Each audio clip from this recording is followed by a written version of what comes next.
माय माऊली नमस्कार. विविध ग्रंथातील महान श्री संत एकनाथ महाराज कृत श्री भावार्थ रामायण कथासार अभिवाचन करून सांगत आहे. भाग 45 उत्तराखंड. रावणाने नर्मदा तीरी शिवाची पूजा आराधना केली. त्यावेळी एक मोठी घटना घडून आली. सहस्रार्जुन त्यावेळी नर्मदा नदीत जलक्रीडा करण्यासाठी आला. आपली शक्ती किती हे पाहावे म्हणून त्याने आपल्या 1000 हाताने नदीचे पात्र अडवले. नदीच्या पाण्याची उंची त्यामुळे खूप वाढली. रावणाला आश्चर्य वाटलं की एकदम नदीला पूर आल्यासारखे पाणी कसे काय वाढले. त्या पाण्यात मासे, सुसरी आदी जलचर अडकले. गडबडीने इतस्ततः खळबळ करीत पाण्यात संचार करू लागले. रावणाच्या शरीराला व्यापून ते पाणी त्याच्या नाकातोंडात जाऊन तो कासावीस झाला. त्याचे प्रदानही बुडून जाऊ लागले. नर्मदेच्या पाण्याची विचित्र दशा पाहून रावण आश्चर्य करू लागला. पूर्वेकडून पश्चिमेकडे वाहणारे पाणी उलटे पूर्वेकडे वळून वाढू लागले. याचे त्याला नवले वाटले, पण ते सर्वजण भयभीत झाले. त्यावेळी आकाशात उंचावर जाऊन प्रधानांनी पाहिले तो त्यांना मोठ्या वृक्षासारखा पिंगट वर्णाचा महाकाय असा पुरुष आपल्या 1000 हातांनी नर्मदेचे पाणी अडवून विहार करीत आहे असे दिसले. प्रधानाने ते सर्व दृश्य बघून रावणाला सांगितले. रावण तेथून निघाला. राक्षसांना बरोबर घेऊन सहस्त्रकर वीराला सामोरा जाऊन युद्धाला आव्हानास दिले. रावणाचे साही प्रधान गर्जना करू लागले. त्यावेळी सहस्रार्जुन नदीत आपल्या स्त्रियांसमवेत उत्तम संगीताच्या साथीने जलविहार करीत होता. त्याचेही सहाय्यक सेवक वीर होते. त्यांनी राजाला एक 10,000 तोंडाचा राक्षस युद्धाला आला आहे असे सांगितले व रावणाच्या आक्रमण प्रधानांना म्हटले की युद्ध करायचे झाले तर ते असा विहार करणाऱ्या निद्रिस्त शत्रूशी करू नये.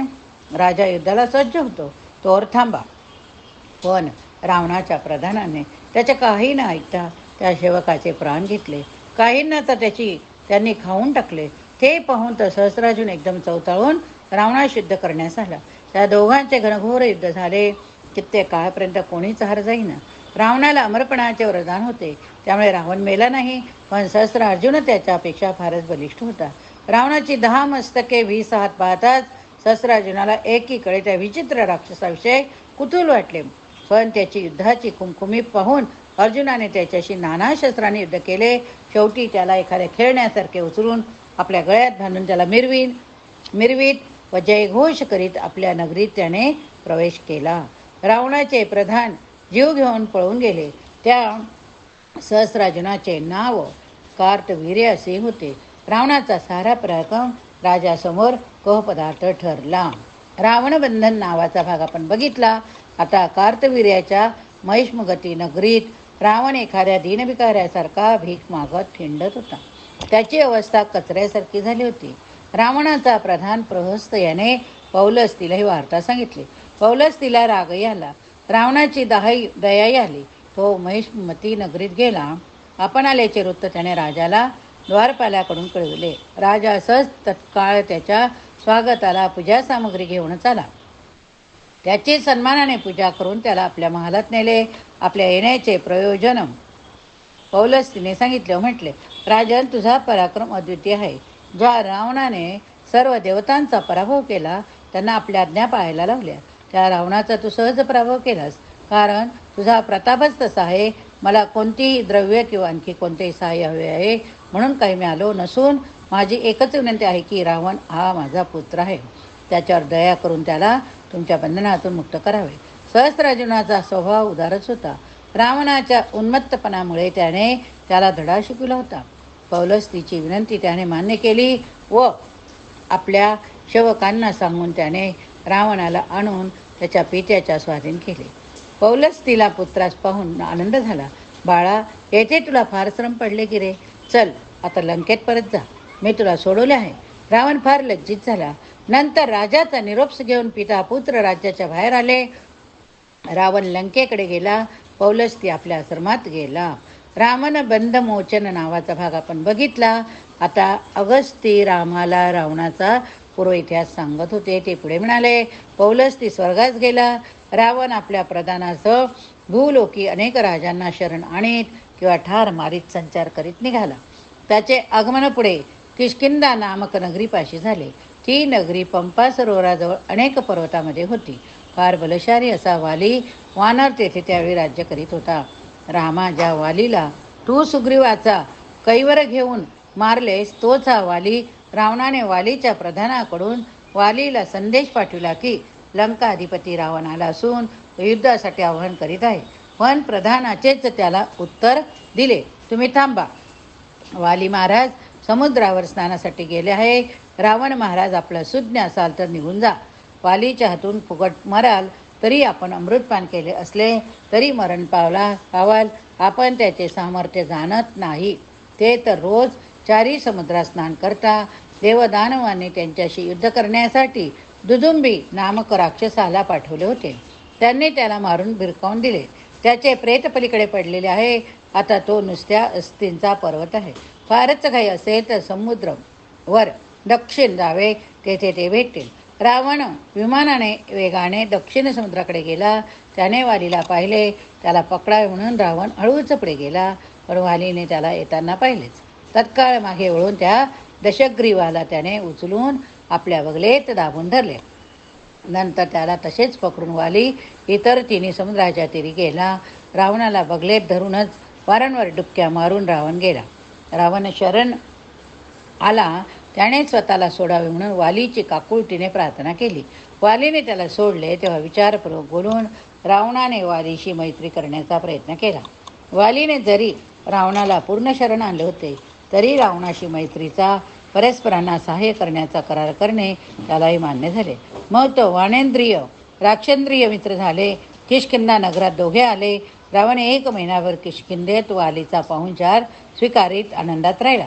नंतर वालीचा निरोप घेऊन प्रधानासमवेत पुढे जगभर संचार करण्यासाठी निघाला. असे सांगून अगस्त्य म्हणाले, एवढ्या पराक्रमी रावणाला ज्याने बगलेत धरून 4 दिशास हटवले, त्या महाबली वालीला तू यमसदनास पाठविलेस. खरोखर तू विष्णूचाच अवतार आहे. रावण व वाली यांचे मित्रत्व आपण बघितले. आता रावण संचार करीत असता त्याने देवर्षी नारदांना पाहिले. तो स्वतः थांबला.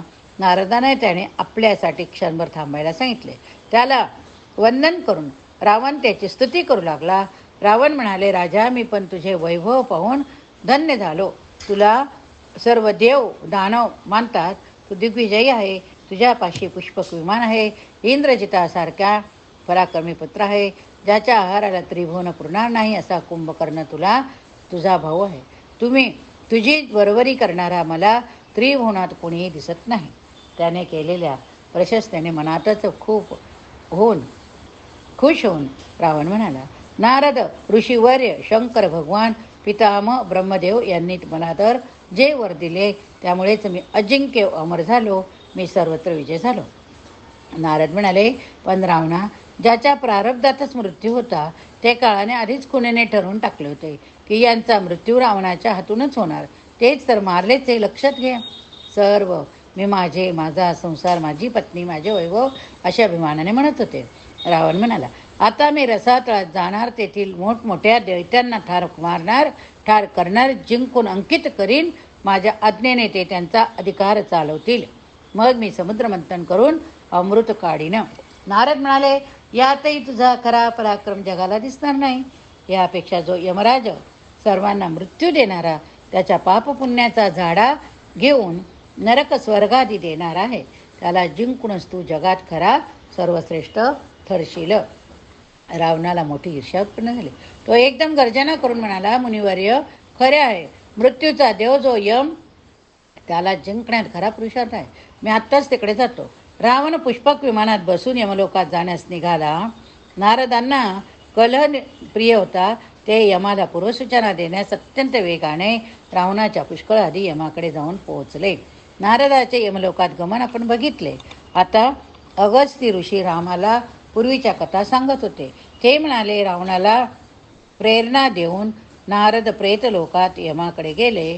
तेव्हा त्यांचे यमाने आनंदाने स्वागत केले. नंतर विचारले, नारदा, अरे तू विना प्रयोजन येथे येणे शक्य नाही. कोणता हेतू मनात धरून आला ते सांग. नारद म्हणाले, ब्रह्मदेवाने दिलेल्या वरदानाने उन्मत्त होऊन रावण जग जिंकीत चालला. तो तुलाही पराभूत करण्यासाठी लवकरच येत आहे. तू त्यांच्याशी लढण्यासाठी तयार हो. एवढा संदेश नारद सांगत होते. तेवढ्या तेजस्वी अशा पुष्पक विमानात बसून नारद तेथे पोहोचला. त्याने नरकयातना भोगणाऱ्या कित्येक पापी जीवांना आपल्या बलाने सोडवले. ते जीव नाना प्रकारची दुष्कृत्य केलेले होते. त्यांना शिक्षा होणे क्रमप्राप्तच होते. पण रावणाने त्यांना मुक्त केले. त्यामुळे आणखी पुढच्या जन्मात जास्त पापे करण्यास ते मोकळे झाले. नंतर रावणाने यमावर हल्ला केला. प्रथम त्याने भयंकर पशुपातस्त्र सोडून यमाच्या कालस्वरूप सैन्याचा नाश केला.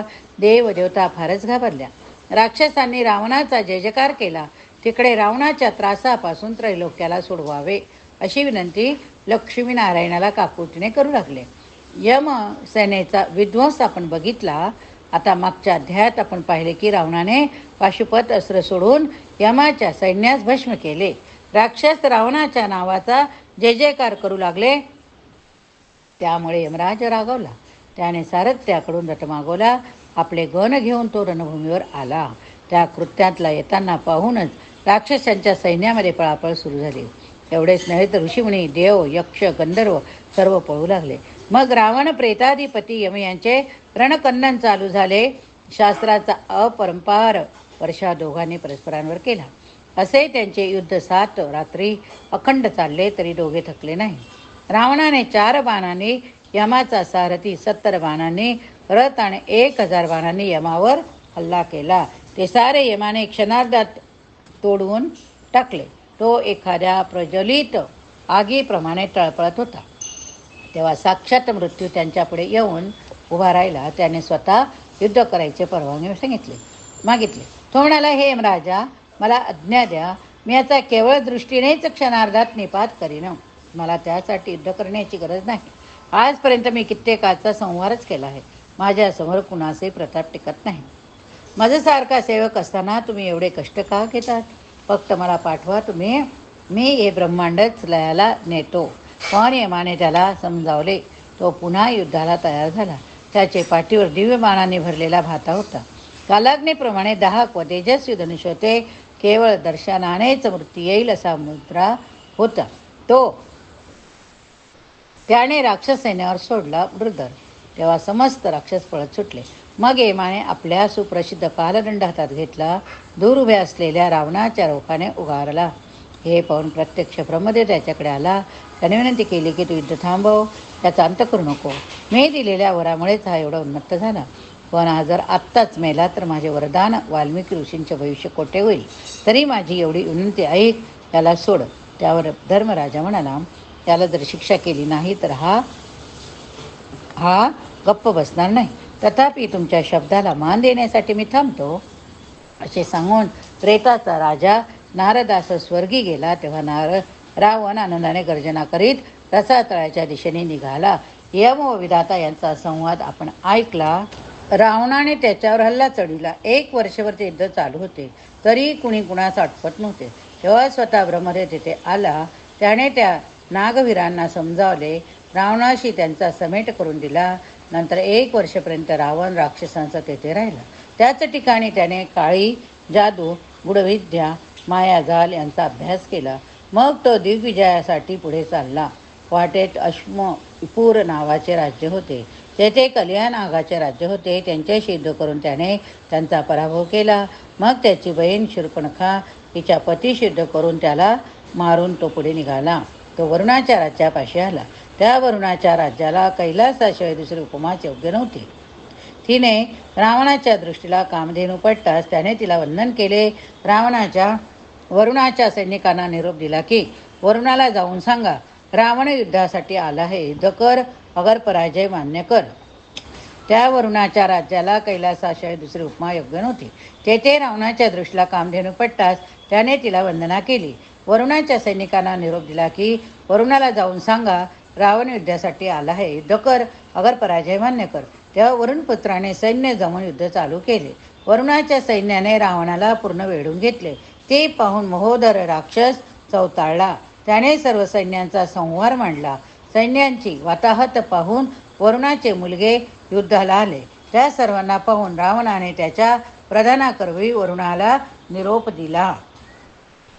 पण त्यावेळी वरून ब्रह्मलोकात गेलेला असल्यामुळे त्या पहरा नावाच्या प्रधानाने रावणाची स्तुती करून त्याला संतुष्ट केला. मग तो पराक्रमी रावण बळीच्या राज्याकडे निघाला. ते अनुपम असे राज्य पाहून रावण थक्क झाला. त्याने प्रधानाला त्या राज्याची माहिती काढून आणण्यास पाठवले. त्याला वेशीवर द्वारपाल वामन भेटला. त्याने त्याला दैत्यनाथ बळीची सर्व माहिती दिली. ही त्याने परत येऊन रावणाला निवेदन केले. तेव्हा त्याने वामनापाशी येऊन बळीला युद्धासाठी निरोप देण्यास सांगितले. वामनाने त्यालाच बळीपाशी पाठवले. बळीने त्याचे मनोगत ऐकून त्याला म्हटले, युद्धापासून निवृत्त घेतले तरी तू वामन द्वारपालाशी युद्ध कर. यावर रावणाने द्वाररक्षकाशी युद्ध केल्यास अपकीर्ती होईल असे सांगताच बळीने त्याला वामनाचा पराक्रम सांगितला. तरी सुद्धा रावणाच्या बडाया चालूच होत्या. तेव्हा त्याच्याकडे लक्ष न देता सारी पाटाणूला बायकोसोबत सोंगट्या खेळू लागला. खेळताना एक फासा दूर जाऊन पडला. तो आणून देण्यास त्याने रावणाला सांगितले. रावण संतापला. त्याने विचार केला की फासा देण्याच्या निमित्ताने बळीपाशी जाऊन त्याच्या मुठीच्या प्रहाराने मारून टाकेल. रावणाने प्रयत्न करून त्याला फासा उचले ना, तेव्हा 20ही हाताने तो कसा बसा उचलून घेताच तोल जाऊन तो खाली पडला. फासा त्याच्या कपाळावर पडून ते फुटले, रक्त वाहू लागले. तेव्हा रावण भ्याला. तेथून पळून जात असता बळीच्या दैत्यगणाने त्याला धरले. त्याचे कपडे दागिने काढून घेतले. सुटका करून घेत पळत पळतो कसा बसा वेशीपाशी आला. पण राजाच्या आज्ञेशिवाय वामन त्याला बाहेर जाऊ देईना. मग तो पुन्हा नगरात गेला. भुकेमुळे व्याकुळ होऊन घरोघरी भिक्षा मागू लागला. त्याला नागरिकांनी मोलमजुरीची कामे करायला सांगितले.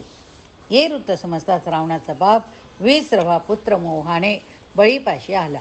बळीने त्या महान ऋषींचे पूजन करून येण्याचा हेतू विचारला. त्याने आज्ञा देताच तो रावणाला पाहू लागला, तर तो मोलमजुरी करीत होता. विश्रवा त्याला घेऊन वामनापाशी आला. पण राजाज्ञेशिवाय तो जाऊ देईना. नाहीतर याने दाढी मिशा काढून तोंडाला काळे फासून घ्यावे अशी अट घातली. रावण तर बळी पुढे जाण्यास तयार होईना. मग रावणाने पूर्ण हजामत करून तोंड काळे करून लंगोटी लावून पित्यास तेथून पलायन केले. वरुणाने रावण युद्ध बळीच्या राज्यात रावणाची विटंबना आपण बघितली. आता रामाने अगस्तींना पुढे कथा सांगण्याची विनंती केल्यावरून ते पुढे सांगू लागले. रावणाने वरून लोक जिंकला. मग त्याने तेथील स्त्रियांना बळजबरीने पळवले. त्याच्या आक्रोशाला मुळीच न जुमानता तो हजारो स्त्रिया घेऊन आल्या. त्या स्त्रिया अतिशय सुंदर पतिव्रता होत्या. पण रावणाच्या दंडेली पुढे सर्व निष्प्रभ झाल्या. लंकेत आल्यावर राक्षसांनी मोठाच विजयोत्सव साजरा केला. त्यावेळी रावणाची शूर्पणखा ही बहीण येऊन रडू लागली. रावण तिला म्हणाला की तुला कोणी दुःख दिले ते सांग, त्याचे तळपटच करतो. तेव्हा ती म्हणाली, अरे तुझ्याच हातून माझा पती कालकेयन दैत्य मारला गेला, तूच मला विधवा केले. अरे रे.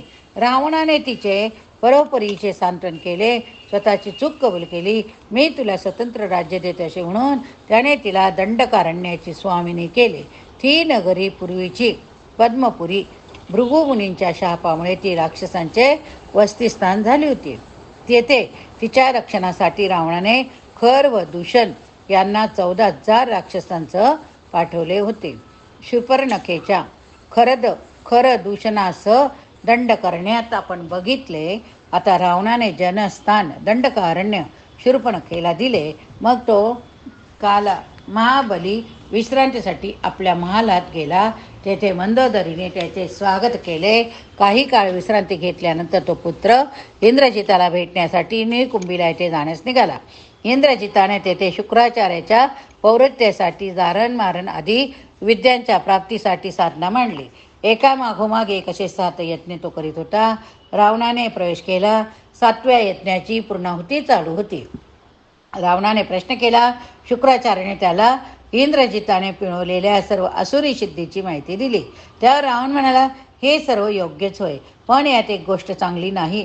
ती म्हणजे यज्ञामध्ये तुम्ही देवतांना अविर्भाग देऊन तृप्त केलेत, ज्या आमच्या शत्रू आहेत. असो. नंतर तो पुन्हा आपल्या महाली गेले. तिकडे रावणाने पळवून आणलेल्या सर्व देवस्त्रिया, नागस्त्रिया व गंधर्व कन्या आक्रोश करीत होत्या. ते ऐकून भीषणाने येऊन त्याला सांगितले, हे बंधू, तू वरामुळे उन्मत्त होऊन हे जे कृत्य केलेस त्यामुळे राज्यात अधर्म माजले. जशा तू यांना पळवून आणल्यास तशीच सुमालीची नात आपली मावस बहीण कुंभिनसीला मधु दैत्याने बळजबरीने पळवून नेली. त्यावेळी इंद्रजित यज्ञामध्ये गुंतला होता. कुंभकर्ण झोपला होता. मी पाण्यामध्ये ध्यानस्थ होतो, त्यामुळे आपल्याला अपमानकारक अशी घटना घडली. एवढे ऐकल्यावर रावण एखाद्या ज्वालामुखीप्रमाणे उफाळला. त्याने सैन्याची तयारी केली. कुंभकर्ण इंद्रजित यांना सोबत घेऊन तो पुन्हा निघाला. त्याने ठरवले की आधी मधु दैत्यांचा नाश करायचा, मग स्वर्गावर स्वारी करायची. तो अतिशय वेगाने मधुपुरीपाशी आला. मधूचा वाडा शोधताना त्याला कुंभिनसी दिसली. तिने हात जोडून त्याला विनंती केली की मी आता मधूची पत्नी, तरी मला वैधव्य देऊ नको. रावणाने तिला अभय दिले.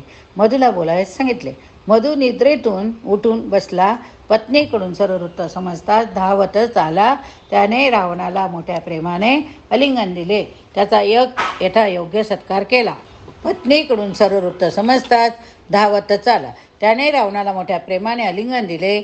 त्याचा यथायोग्य सत्कार केला. स्वर्गावरील स्वारीमध्ये त्याच्यासोबत जाण्याचे वचन दिले. रावणाने एक रात्र तिथे वस्ती केली. दुसऱ्या दिवशी तो कैलासाच्या दिशेने निघाला. श्री भावार्थ रामायण उत्तरकांडमधील मधु रावणाची भेट या नावाचा अध्याय या ठिकाणी संपला. पुढील भागात पुढील कथा बघूया. प्रभू रामचंद्र की जय. चरितं रघुनाथस्य शतकोटी प्रविस्तरम् एकैकक्षरं पुंसां महापातकनाशनम्.